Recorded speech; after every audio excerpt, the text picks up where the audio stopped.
Assalamualaikum warahmatullahi wabarakatuh. Halo teman-teman semuanya, perkenalkan nama saya Wahyudi. Saya dari kelas reguler D 2025 Program Studi Pendidikan Sejarah Fakultas Ilmu Sosial. Nah, teman-teman, jadi di sini saya akan membahas dua buku yang menurut aku ini teman-teman penting banget buat kita yang suka atau kita yang sedang belajar sejarah, terutama sejarah di kawasan Asia Selatan, teman-teman. Nah, bisa dilihat ya teman-teman bukunya. Nah, dari dua buku ini teman-teman membahas wilayah yang punya peran besar di dalam peradaban dunia, tapi dengan pendekatan yang sedikit berbeda, teman-teman. Ini buku utamanya itu teman-teman, aku mengambil buku yang berjudul Sejarah Negara-Negara di Kawasan Asia Selatan oleh Dr. Nurjengki MM, teman-teman, bisa dilihat teman-teman. Dan yang untuk buku kedua itu teman-teman yang berjudul Dinamika Sejarah Asia Selatan dari Dr. Suwarno MS, dari Suwarno MSI. Nah teman-teman, kalian bisa lihat bukunya begini bentukannya, cover dan lainnya, teman-teman. Nah teman-teman, dari kedua buku ini sekilas kelihatan mirip isinya, karena menurutku sama-sama ngomongin tentang kawasan Asia Selatan, lalu wilayah yang meliputi negara-negara seperti India, Pakistan, lalu Bangladesh, Nepal, Sri Lanka, Bhutan, dan Maladewa, teman-teman. Tapi setelah aku baca, ternyata masing-masing buku ini mempunyai gaya dan penyampaian fokus dan kedalaman bahasa yang beda banget, teman-teman. Jadi di video kali ini aku bakal nge-review keduanya secara lengkap mungkinnya, atau tapi secara singkat. Dari awal aku akan membahas tentang isi, pendekatan, lalu kelebihan dan kekurangannya, sampai aku nanti bakal kasih refleksi pribadi tentang buku mana yang menurut aku cocok buat referensi belajar kalian gitu, teman-teman. Baiklah teman-teman, aku bakal nge-review atau membahas pada buku yang pertama tadi, teman-teman, dari buku Dr. Nurjengki Ibrahim, teman-teman, yang berjudul Sejarah Negara-Negara di Kawasan Asia Selatan tadi, teman-teman. Buku ini bisa dibilang mempunyai struktur yang sistematis. Dari awal penulisannya langsung menegaskan bahwa Asia Selatan bukan cuman kawasan geografis, tetapi juga kawasan yang kompleksitas, yang dimana sejarah, politik, ekonomi, dan budayanya saling terkait, teman-teman. Buku ini dibagi ke dalam beberapa bab yang membahas latar belakang geografis dan sejarah awal peradaban di India dan sekitarnya.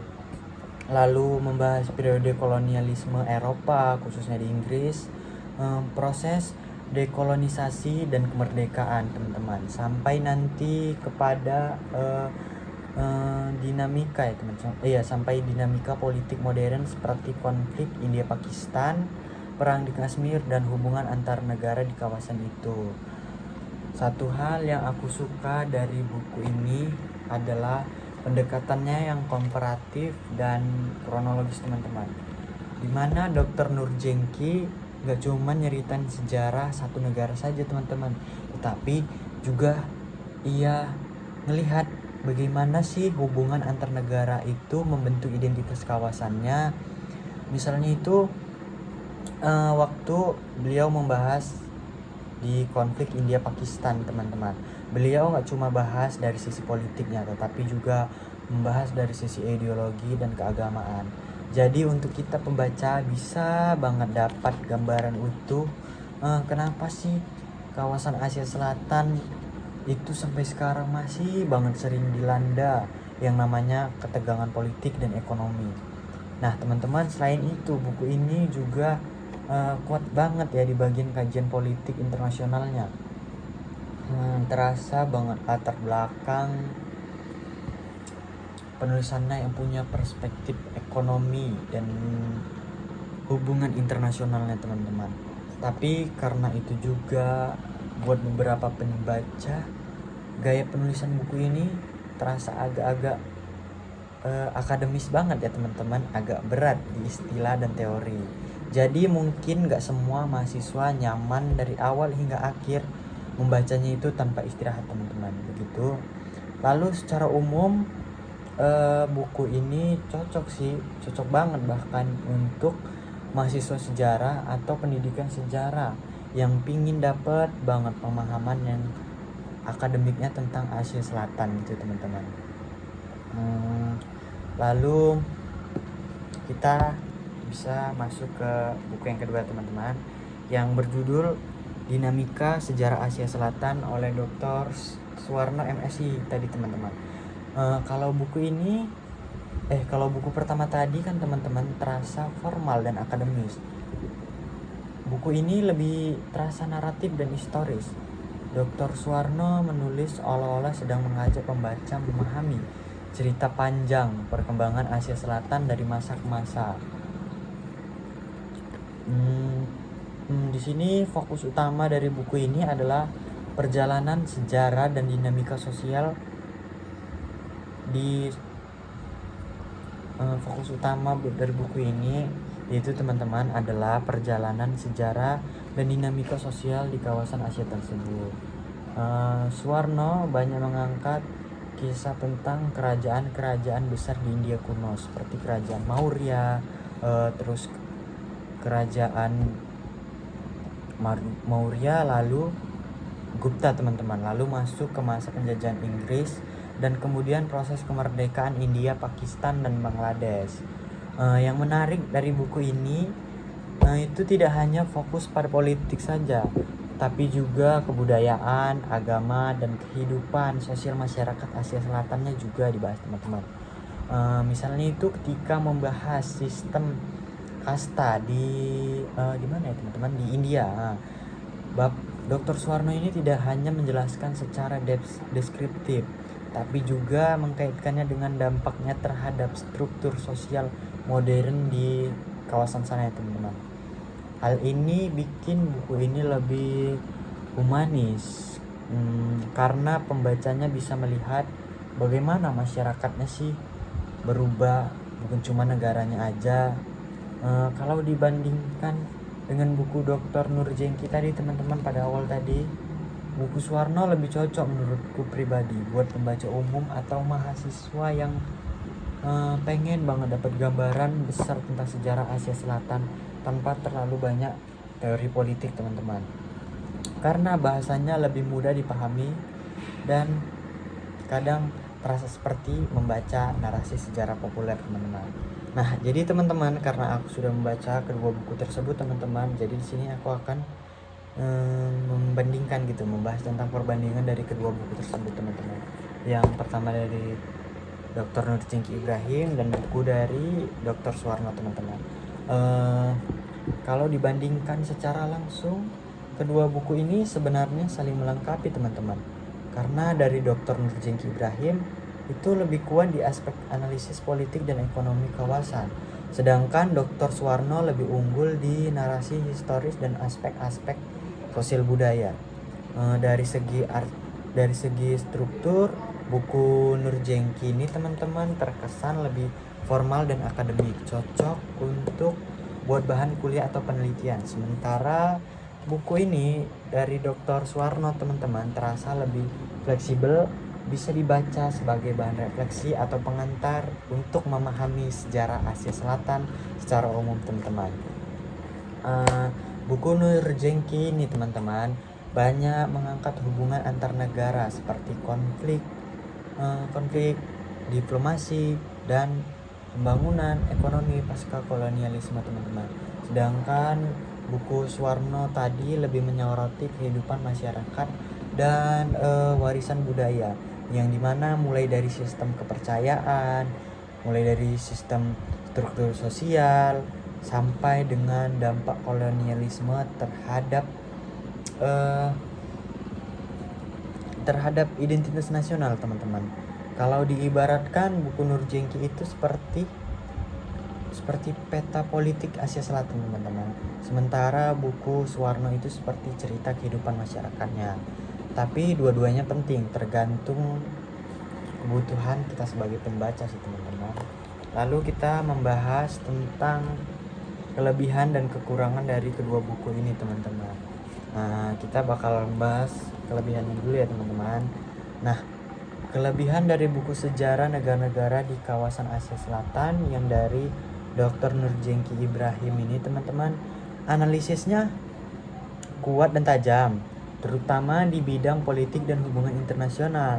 Struktur babnya juga jelas dan sistematis teman-teman. Banyak di sini data faktual dan sumber yang akademik.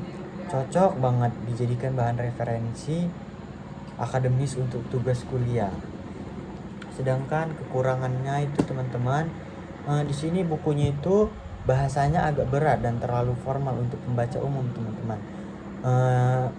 Juga kurang menggali sisi budaya dan sosial masyarakat secara mendalam lagi teman-teman. Lalu beberapa bab juga terkesan padat dan kurang naratif. Lalu kita membahas kelebihan dari buku Dinamika Sejarah Asia Selatan oleh Dr. Suwarno MSI tadi teman-teman. Nah, pada buku ini kelebihannya itu mudah dimahami mahasiswa teman-teman. Mengangkat banyak aspek sosial, budaya, dan keagamaan. Buku ini juga memberikan gambaran utuh perjalanan masyarakat Asia Selatan, bukan cuma politiknya saja teman-teman. Nah, juga kita membahas dari kekurangan buku ini teman-teman. Kalau kekurangannya itu apa ya teman-teman, analitis politik dan ekonominya kurang mendalam. Tidak terlalu banyak juga data atau rujukan akademik yang kuat gitu teman-teman. Lalu struktur penulisannya kadang terasa seperti cerita, bukan kajian sistematis teman-teman. Jadi keduanya ini teman-teman mempunyai nilai masing-masing. Kalau kalian mau belajar tentang dinamika politik atau hubungan antar negara di Asia Selatan, menurutku kalian bisa pilih buku yang dari Nurjengki ini teman-teman. Tapi kalau kalian lebih tertarik pada yang pembahasan budaya atau kehidupan masyarakatnya, kalian bisa milih buku dari Dr. Suwarno MSI ini teman-teman, karena itu lebih cocok pada budaya dan kehidupan masyarakatnya teman-teman.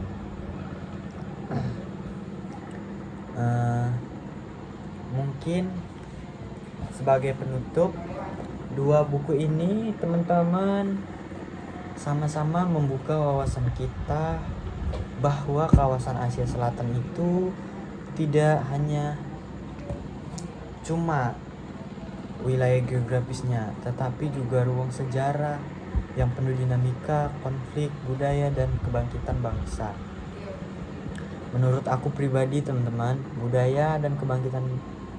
menurut aku pribadi teman-teman, membaca dua buku ini sekaligus justru saling melengkapi. Nah teman-teman, mungkin sebagai penutup, dua buku ini sama-sama membuka wawasan kita bahwa kawasan Asia Selatan itu bukan cuma wilayah geografis, tetapi juga ruang sejarah yang penuh dinamika, konflik, budaya, dan kebangkitan bangsa. Menurut aku pribadi, membaca buku ini itu sekaligus justru saling melengkapi teman-teman. Dari buku Nurjengki kita belajar tentang struktur dan politik wawasan, sedangkan dari buku Suwarno kita belajar tentang jiwa dan karakter masyarakatnya teman-teman. Kedua ini mengingatkan kita bahwa memahami sejarah nggak cuma bisa dari satu sisi. Itu harus seimbang ya teman-teman antara fakta politik dan makna sosialnya. Jadi buat kalian teman-teman yang lagi cari referensi kuliah sejarah Asia, hubungan internasional, atau bahkan studi budaya, dua buku tersebut tadi teman-teman sangat direkomendasikan sekali ya teman-teman. Kalau disuruh milih satu, aku pribadi lebih suka buku dari Dr. Suwarno teman-teman, karena buat dibaca itu lebih santai. Tapi buku Dr. Nurjengki juga tetap wajib buat referensi akademik, itu juga cocok ya teman-teman. Mungkin segini saja review singkat dari saya teman-teman dari kedua buku tersebut. Semoga apa yang saya sampaikan itu bermanfaat buat kita semuanya, dan saya minta maaf apabila ada tutur kata yang salah, dan juga saya minta maaf sebesar-besarnya karena saya memberikan penjelasannya yang kurang baik ya teman-teman. Saya ucapkan mohon maaf dan terima kasih. Wassalamualaikum warahmatullahi wabarakatuh.